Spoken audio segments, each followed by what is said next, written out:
Oui, bonjour, mesdames, messieurs. C'est un plaisir, n'est-ce pas, d'échanger avec vous aujourd'hui. C'est un sujet qui me tient particulièrement à cœur également depuis de nombreuses années. Il s'agit, n'est-ce pas, de l'injustice du comité Nobel à propos de l'attribution des prix Nobel de sciences aux Africains au sud du Sahara et ainsi à la diaspora africaine.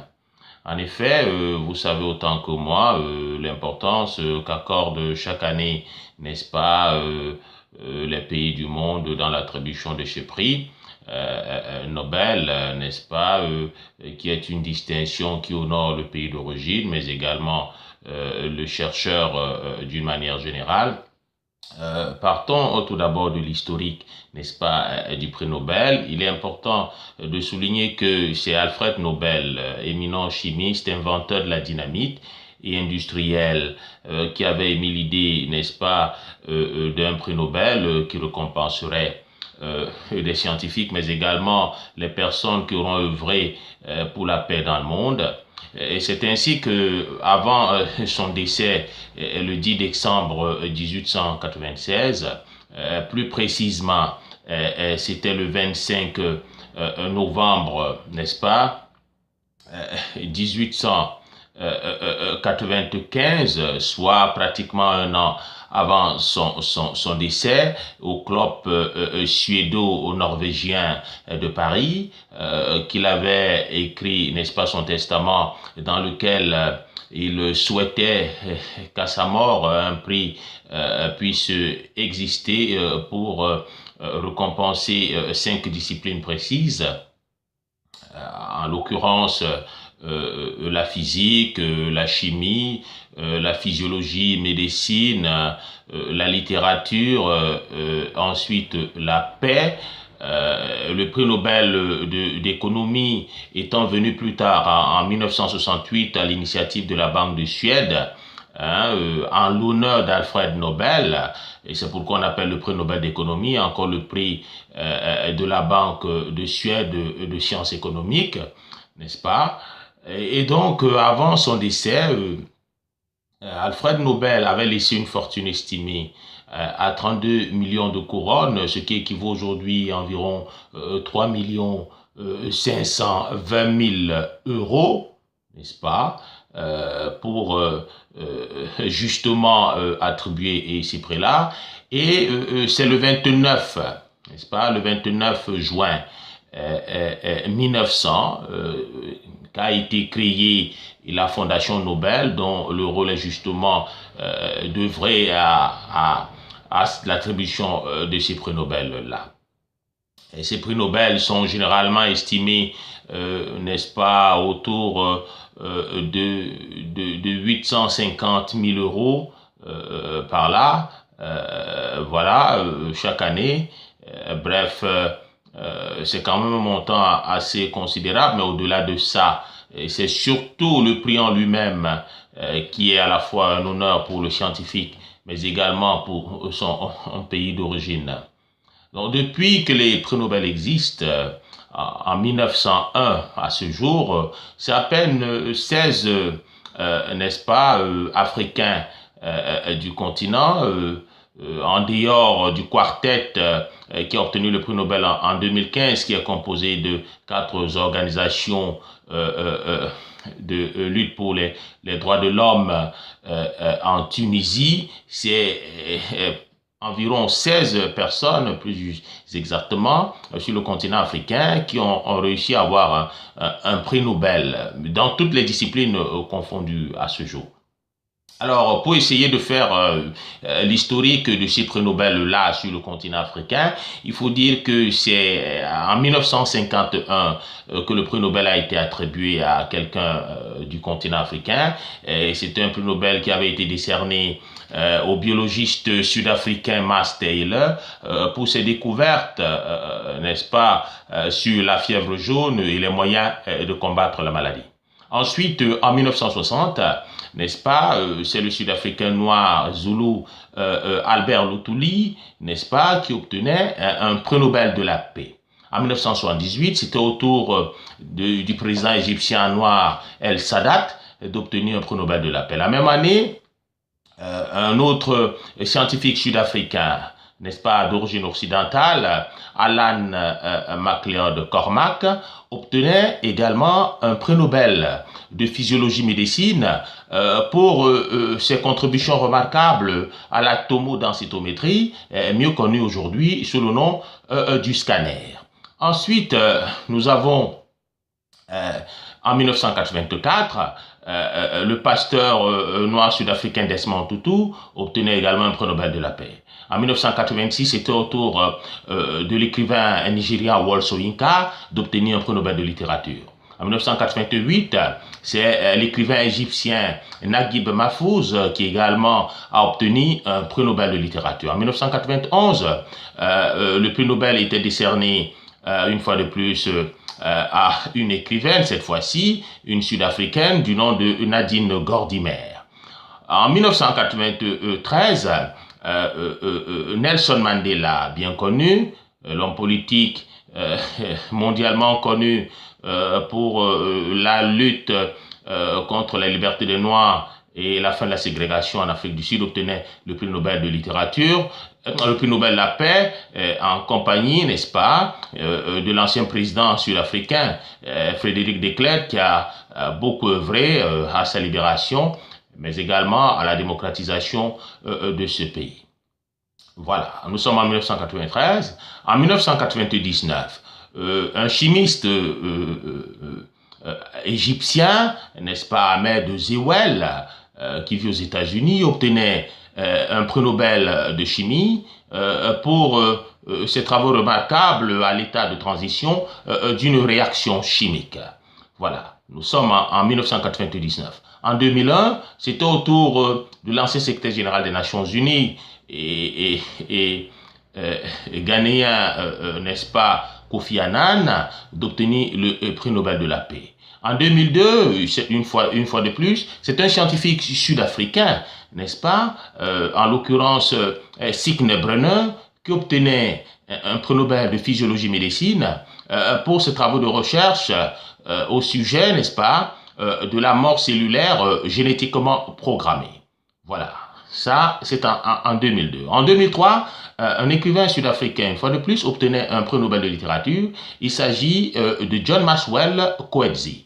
Il obtenait un prix Nobel de littérature pour ses travaux remarquables dans le domaine, n'est-ce pas, du monde des belles lettres. Voilà, nous sommes en 2003 avec Coetzee. Ensuite, en 2004, la militante écologiste kenyane Wangari Maathai obtenait également un prix Nobel de la paix pour sa contribution remarquable, n'est-ce pas, à verdir, n'est-ce pas, son pays et plusieurs pays du monde en plantant des millions d'arbres qui ont un rôle important dans la régulation climatique. Vous le savez autant que pour moi, grâce à la photosynthèse qui permet, n'est-ce pas, de piéger le gaz carbonique et, n'est-ce pas, de dégager l'oxygène nécessaire à la vie. Voilà, en 2004, c'était au tour de Madame Wangari Maathai d'obtenir le prix Nobel de la paix. Voilà.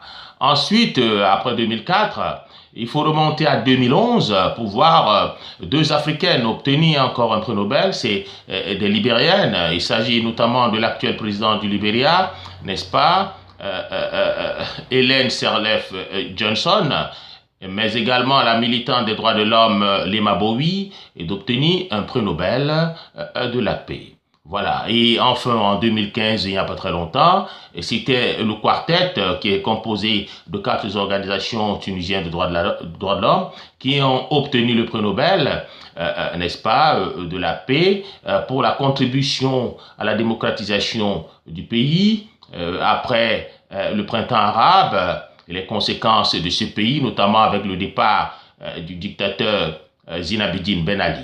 Voilà. Et donc, globalement, à ce jour, c'est à peine 16 prix Nobel, en dehors du quartet, qui ont été décernés à des Africains sur le continent. Et lorsque vous regardez, et très bien, n'est-ce pas, il se trouve qu'à ce jour, seulement 3 Sud-Africains, tous d'origine occidentale, hein, en l'occurrence Miles Taylor, Alan MacLeod Cormack et bien sûr Signe Brenner ont obtenu des prix Nobel de physiologie médecine.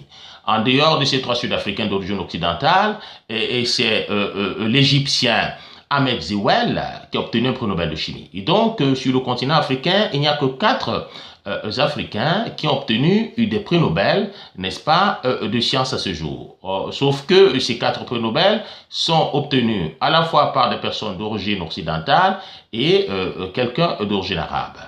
Donc, en dehors d'eux, aucun scientifique sur le continent africain, au sud du Sahara, je dis bien, hein, d'origine noire, n'a réussi à obtenir à ce jour un prix Nobel de sciences. Et pourtant, nous savons que la science n'est pas l'enfant de l'Occident. La science et la technologie sont nées depuis que les hommes sont apparus sur la Terre et que dans l'histoire même du développement des connaissances, l'Égypte ayant été le berceau de l'humanité, dont le berceau également des sciences et des technologies, l'Afrique a apporté une contribution remarquable à l'avancement de la science et encore aujourd'hui, de nombreux scientifiques, aussi bien vivant sur le continent qu'au sein de la diaspora, ont apporté des contributions remarquables à l'avancement des sciences, notamment des sciences fondamentales. Or, il se trouve que jusqu'à ce jour, aucun d'entre eux n'a réussi à avoir le prix Nobel. Et certains diront que peut-être que c'est dû au fait que les centres de recherche africains ne sont pas assez riches, n'est-ce pas, n'ont pas des laboratoires très avancés. Oui, ça peut être un peu vrai pour beaucoup de pays, contrairement à un pays comme l'Afrique du Sud qui a quand même des centres de recherche assez avancés, il faut le reconnaître. Mais au-delà de ça, des scientifiques africains, n'est-ce pas, aussi bien du terroir que de la diaspora, ont fait pour la plupart ces meilleures écoles et universités à travers le monde, peuvent également poursuivre des recherches. Aujourd'hui, la recherche n'est plus cloisonnée, elle est décloisonnée. Cela voudrait dire qu'on peut travailler dans une université africaine au sud du Sahara, mais poursuivre ses recherches parallèlement dans les meilleurs laboratoires du monde ou dans les universités occidentales. Et il se trouve également que dans l'histoire même de l'attribution du prix Nobel, on se rappelle que, n'est-ce pas, le premier prix Nobel indien, par exemple, de physique en l'occurrence, Monsieur Chandrasekhar Venkata Raman, avait réussi à obtenir son prix Nobel en 1930 pour ses travaux sur la diffusion de la lumière, qu'on appelle encore l'effet Raman, alors même qu'il travaillait et poursuivait ses recherches, n'est-ce pas, en Inde. Il a été formé par l'Inde, il n'a jamais étudié hors de son pays, l'Inde, et a poursuivi ses recherches en Inde, a enseigné pendant toutes ces années en Inde et a réussi à obtenir son prix Nobel, n'est-ce pas, en 1930, dans ces conditions-là. Cela voudrait dire que on peut réussir à faire des recherches avancées en appartenant à une université moins réputée et en travaillant dans des conditions modestes, contrairement à des laboratoires très à la pointe dans certaines universités ou dans certains pays occidentaux. Voilà. Et voilà, donc c'est une preuve qu'on peut réussir à percer dans le domaine des sciences et même obtenir un prix Nobel dans un domaine scientifique, comme la physique. C'est le cas, n'est-ce pas, de Chandrasekhar Venkata Raman, sans forcément travailler, n'est-ce pas, régulièrement dans une université occidentale ou dans un laboratoire de recherche en Occident. Voilà. Et donc, je suis convaincu que de nombreux chercheurs africains existent, n'est-ce pas, et travaillent dans certains grands laboratoires du monde, de la recherche, même les plus avancés, puisqu'aujourd'hui, il n'y a pas un seul domaine à travers le monde où les chercheurs africains ne circulent pas vers les sphères les plus élevées. Et nous savons que certains d'entre eux sont souvent l'objet, n'est-ce pas, je ne sais pas, je ne dirais pas du racisme, mais peut-être également d'une simple volonté de ne pas permettre le rayonnement de l'Afrique à travers le succès de ces scientifiques. Quand on regarde l'histoire de la recherche scientifique, mais également d'une manière générale les contributions remarquables que les uns et les autres ont pu apporter à travers le monde, on se rend compte, par exemple, que dans de nombreux domaines, il y a des scientifiques africains ou au sein de la diaspora qui ont contribué même dans des inventions, mais souvent sont restés méconnus. C'est le cas, par exemple, n'est-ce pas, de l'inventeur noir américain Lewis Latimer, par exemple, qui est celui-là même qui a inventé, n'est-ce pas, ce métal, n'est-ce pas, ce métal de carbone qu'on retrouve, n'est-ce pas, dans les lampes à incandescence, qui permet, n'est-ce pas, d'éclairer les espaces. Vous voyez certainement dans vos ampoules, ces petits filaments que vous les trouvez, n'est-ce pas, sont une invention de Lewis Latimer, qui est un noir américain, par exemple. Mais son nom n'existe pratiquement pas dans le cadre des découvertes qui ont été faites jusqu'ici, ou alors des inventions qui ont été faites jusqu'ici. Voilà. Et c'est un problème. C'est un problème. Nous savons également que dans un pays comme les États-Unis, nous savons les difficultés connues par exemple par un mathématicien comme David Blackwell, qui est un noir très prestigieux, qui est le premier noir à entrer à l'Académie nationale des sciences des États-Unis, qui est un mathématicien réputé, qui a travaillé pendant longtemps et enseigné pendant longtemps à l'université de Berkeley, les mathématiques, et qui n'a pas réussi jusqu'à la fin de ses jours d'obtenir, n'est-ce pas, l'équivalent du prix Nobel de maths qu'on appelle la médaille Fields, par exemple.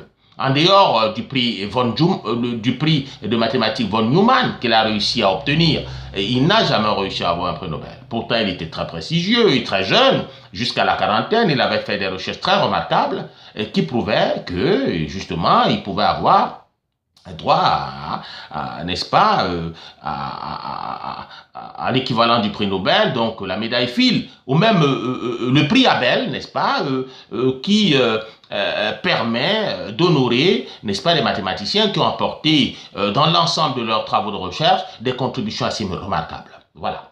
C'est un problème. C'est également le cas, par exemple, du mathématicien d'origine camerounaise Henri Orbelin, qui a obtenu la première qui a obtenu la première chaire scientifique d'un Africain en France, qui a été pendant longtemps professeur titulaire d'une chaire de mathématiques à l'université de Bordeaux, qui est un spécialiste bien connu mondialement dans le domaine de la bornologie, l'étude des limites, et qui regrettait dans une interview que son plus grand regret, c'est de n'avoir pas réussi à avoir, n'est-ce pas, la médaille Fields, l'équivalent du prix Nobel de mathématiques, alors que déjà dans la quarantaine, il avait fait des recherches assez poussées dans son domaine et qui lui permettaient d'espérer d'avoir la médaille Fields, ou du moins, pourquoi pas, à la fin de ses travaux de recherche, ou plus tard, la médaille Abel, pour honorer l'ensemble de ses travaux de recherche, de ses contributions à l'avancement de sciences dans un domaine comme la mathématique. Il y a là un problème. Il y a là un problème, puisque une fois de plus, lorsqu'on regarde l'histoire, par exemple, du prix, n'est-ce pas, la médaille Fields, plus exactement décernée à travers le monde, il se trouve que, à ce jour, seul un Sud-Africain, blanc une fois de plus, a réussi à obtenir ce prix Nobel. Il s'agit, n'est-ce pas, du mathématicien sud-africain Richard Even Borcher, qui a obtenu en 1998 la médaille Fields de mathématiques, la plus importante distinction, l'équivalent du prix Nobel chez les mathématiciens, pour ses travaux de recherche en théorie des groupes et en algèbre de Lie. Une fois de plus, il s'agit d'un Sud-Africain d'origine occidentale. Je ne conteste pas, n'est-ce pas, le savoir-faire ou alors la maîtrise, n'est-ce pas, des scientifiques sud-africains d'origine occidentale. Ils sont nombreux, même dans le domaine des mathématiques. Il n'y a qu'à penser à des gens comme le mathématicien Francis Gautry, bien connu, par exemple encore de Stanley Skiwes, éminent mathématicien sud-africain, de Peter Sarnak, sans bien sûr oublier, de Richard Even Borcher, dont j'ai cité tout à l'heure. C'est comme en cosmologie, en astrophysique, les Sud-Africains sont très avancés, notamment les Sud-Africains d'origine occidentale. Je citerai plus particulièrement, n'est-ce pas, du cosmologiste sud-africain Nate Turok, qui est le directeur du Perimeter Institute de Waterloo au Canada, qui est considéré comme le plus grand centre de recherche au monde, n'est-ce pas, en physique théorique. Donc, les Sud-Africains sont très avancés dans le domaine des sciences, mais il se trouve que pour la plupart, n'est-ce pas, ils sont toujours des Sud-Africains d'origine occidentale. Est-ce à dire que les Africains sont congénitalement réfractaires à tout ce qui est rationnel, à tout ce qui est scientifique, à tout ce qui relève du développement? Je ne pense pas. Je ne pense pas parce que nous sommes tous des hommes. D'où qu'on vient, quelle que soit sa race, n'est-ce pas,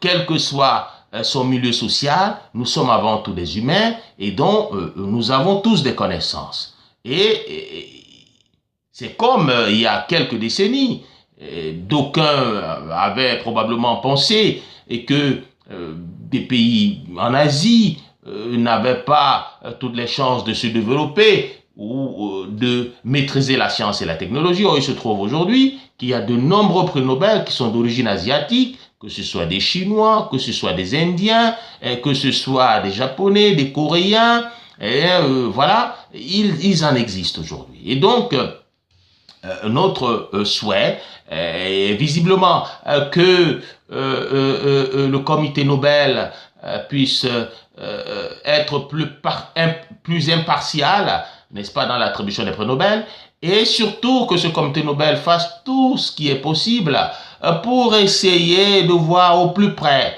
n'est-ce pas, et de s'informer davantage sur les contributions des scientifiques d'origine africaine ou de la diaspora dans l'avancement des connaissances et notamment dans le domaine des sciences fondamentales.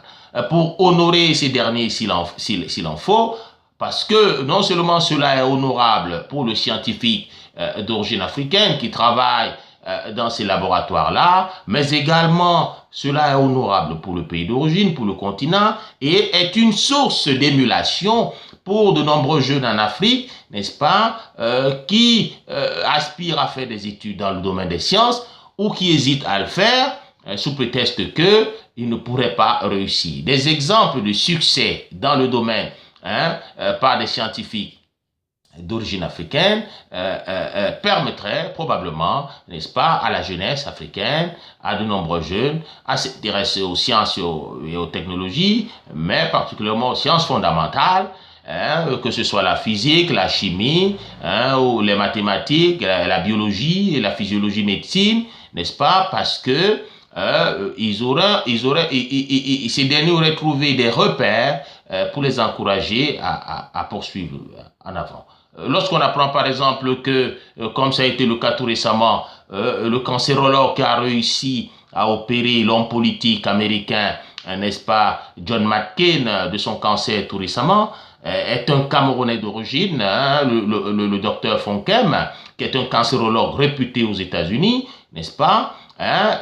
Cela est une source d'émulation pour des jeunes qui se disent qu'il serait difficile de faire des études de médecine et surtout dans un domaine comme la cancérologie.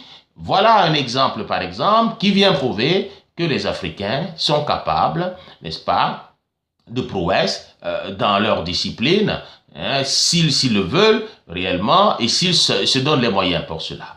C'est comme nous connaissons bien l'histoire, n'est-ce pas, de la première transplantation cardiaque, n'est-ce pas, en Afrique du Sud, le 3 décembre 1967, par le cardiologue sud-africain Chris Barnard, mais nous ne savons peut-être pas que dans son équipe médicale, à cette époque-là et pendant cette opération, se trouvait un noir, n'est-ce pas, qui pendant longtemps a été oublié des annales de l'histoire de l'Afrique du Sud, de l'Afrique du Sud d'apartheid, n'est-ce pas? Il s'agit, n'est-ce pas, de monsieur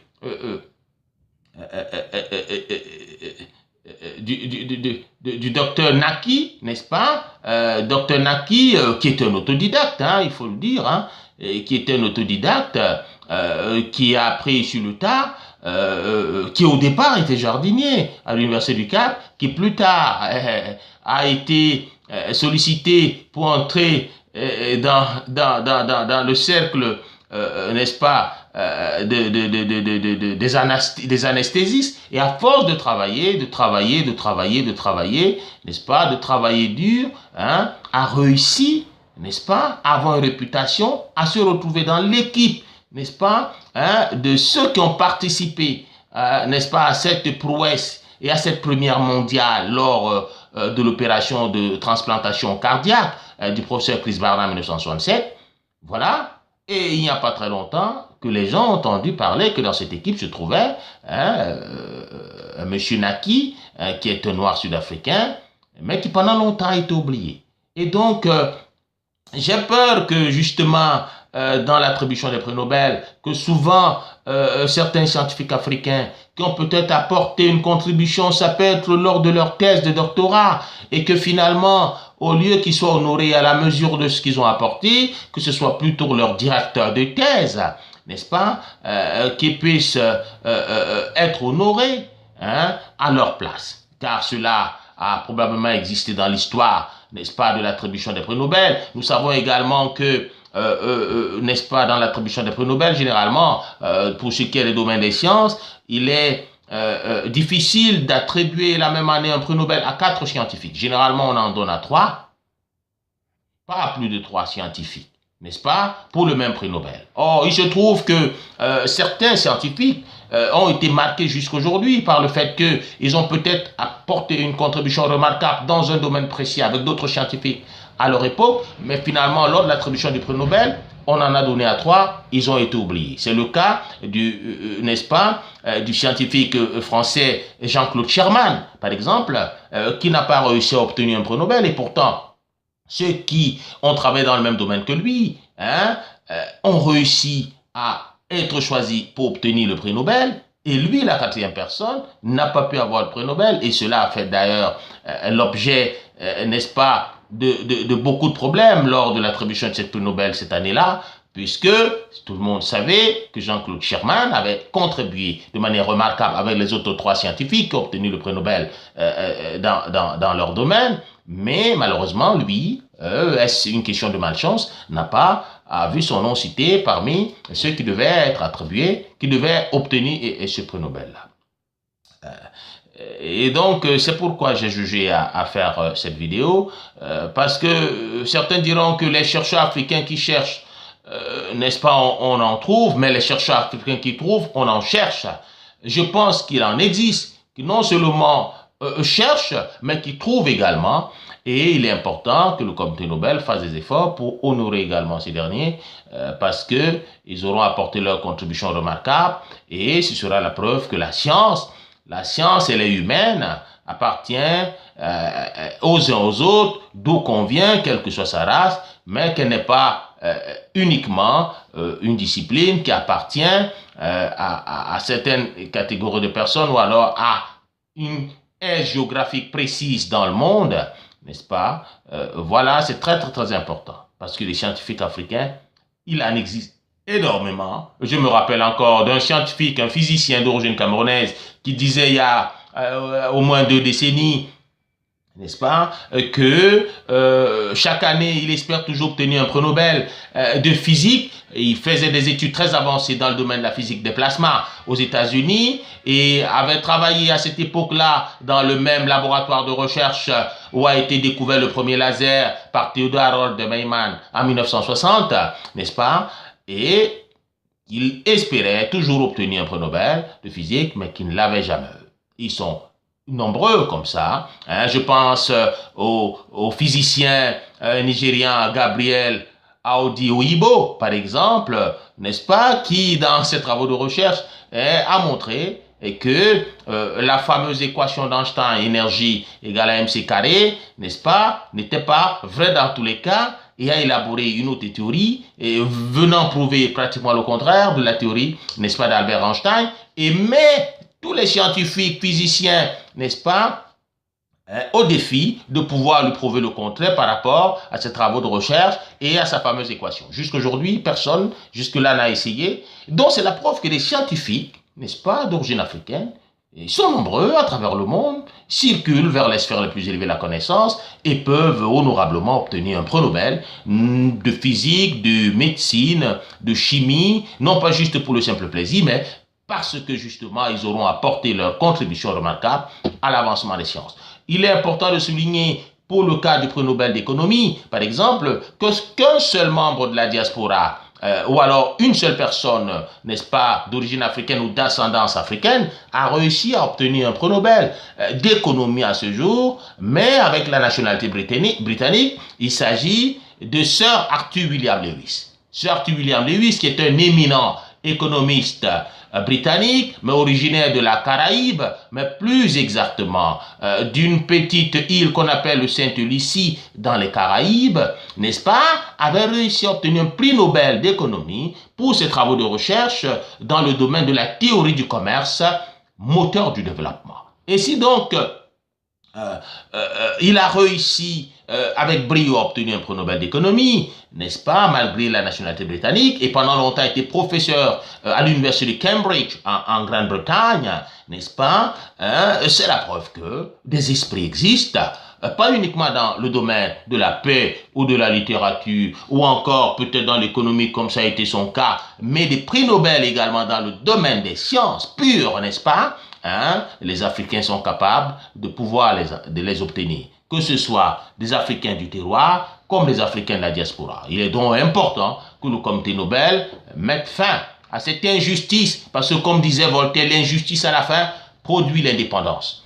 Et la science est essentielle également pour le développement de l'Afrique, dans la mesure où, n'est-ce pas, la science permet de participer à ce développement au rayonnement d'un pays, d'un continent, mais également, ces scientifiques également honorés, n'est-ce pas, sont une preuve que la science n'est pas cloisonnée, elle est décloisonnée, appartient à tous les pays du monde, n'est-ce pas, et que les chercheurs africains peuvent également faire de grandes choses. Vous savez, un chercheur, disait Einstein, est un être idéal qui radiographie la nature dans une totale neutralité. L'homme de science, disait Renan, est un ébionyme, c'est-à-dire quelqu'un qui méprise les richesses, parce que la science permet la libération matérielle de l'homme, condition nécessaire de sa libération spirituelle et morale, comme aimait à le rappeler l'éminent physicien français Paul Langevin. Et donc, la science est essentielle pour le progrès de l'Afrique, pour le développement de l'Afrique, pour l'essor de l'Afrique. Il est donc important que les scientifiques africains puissent être honorés. Parce qu'il n'y a pas un seul domaine, pas une seule université, aujourd'hui pas une seule discipline à travers le monde où on ne trouvera pas un Africain, n'est-ce pas, qui circule vers les sphères les plus élevées. Voilà, de la connaissance. Où qu'il se trouve, même si c'est un seul, mais au moins il existe là. Et je me rappelle de cet économiste d'origine camerounaise, une fois de plus, n'est-ce pas, Marcel Massimbe, qui me disait il y a quelques années, lors d'un échange, n'est-ce pas, que lorsqu'il préparait sa thèse d'État, son PhD en finance et économétrie à l'université de Chicago aux États-Unis, n'est-ce pas, ils étaient 20 étudiants cette année-là, et sur les 20, il y avait 17 juifs américains, mais au moins il existait, lui, il était parmi, n'est-ce pas, ces 20 étudiants, et qu'il avait été étudiant de 6 prix Nobel d'économie, parmi lesquels les professeurs, n'est-ce pas, de réputation mondiale. Il a même été l'élève, par exemple, de celui qu'on peut considérer comme l'un des plus grands théoriciens de la monnaie, n'est-ce pas? Donc, les scientifiques africains, les chercheurs africains, les étudiants africains, on les retrouve toujours quelque part. Ils sont quelque part où que cela puisse être possible à travers le monde, que ce soit en Asie ou n'importe où. Et je me rappelle, il n'y a pas très longtemps encore, lors d'un séjour d'un mois en Asie du Sud-Est, plus précisément au Vietnam, de discuter avec certains responsables. Et je me rappelle d'un échange avec une grande responsable, n'est-ce pas, de l'Académie diplomatique du Vietnam, cette école qui forme la fine crème des diplomates vietnamiens, et cette dernière me disait, une fois de plus, qu'ils ont eu l'opportunité de recevoir des enseignants, des professeurs d'origine africaine qui sont venus enseigner là. Parmi eux, il y avait des Camerounais. Voilà, donc il n'y a pas un seul domaine aujourd'hui à travers le monde où on ne trouverait pas des chercheurs, n'est-ce pas, d'origine africaine, n'est-ce pas? Il n'y a pas une seule université à travers le monde où on ne trouverait pas un Africain ou un membre de la diaspora africaine, n'est-ce pas, qui va peut-être juste pour donner des cours parce qu'appartenant à une autre université à l'autre bout du monde. Et donc, voilà, la connaissance appartient à tous les peuples du monde et les Africains méritent également d'avoir des prix Nobel de sciences. Et donc, j'espère que ce sera le cas dans les prochaines années et que le comité Nobel fera tout ce qui est en son pouvoir pour mieux regarder cela et ne pas uniquement se limiter à décerner des prix Nobel de littérature de la paix aux Africains, comme si finalement ils étaient juste des maîtres à promouvoir la paix dans le monde. La paix est essentielle, mais également ils ont besoin d'avoir des scientifiques de réputation mondiale qui peuvent parler d'égal à égal avec les autres et qui peuvent être des sources d'inspiration pour la jeunesse africaine. Parce qu'il y a comme une espèce d'injustice. Si nous prenons le cas de la Suède, qui est un tout petit pays, qui a à peine un niveau de développement semblable à celui d'une province francophone comme celle du Québec, n'est-ce pas, et un peu plus supérieure à celle de la Belgique, voilà un seul tout petit pays, qui est le pays d'origine d'Alfred Nobel, n'est-ce pas, qui à lui tout seul a déjà obtenu à ce jour plus d'une trentaine de prix Nobel et dont une vingtaine de prix Nobel dans le domaine des sciences, toutes disciplines confondues, que ce soit la physique, la chimie, la physiologie médecine, n'est-ce pas, au moins 7 Nobel de littérature et au moins 5 Nobel de la paix à ce jour. Faut-il dire, en prenant le cas précis de la Suède, que c'est parce que ces scientifiques étaient fondamentalement ou lors de l'attribution de ces prix Nobel les meilleurs que les autres dans la même discipline qu'ils ont obtenu ces prix Nobel dans le domaine des sciences?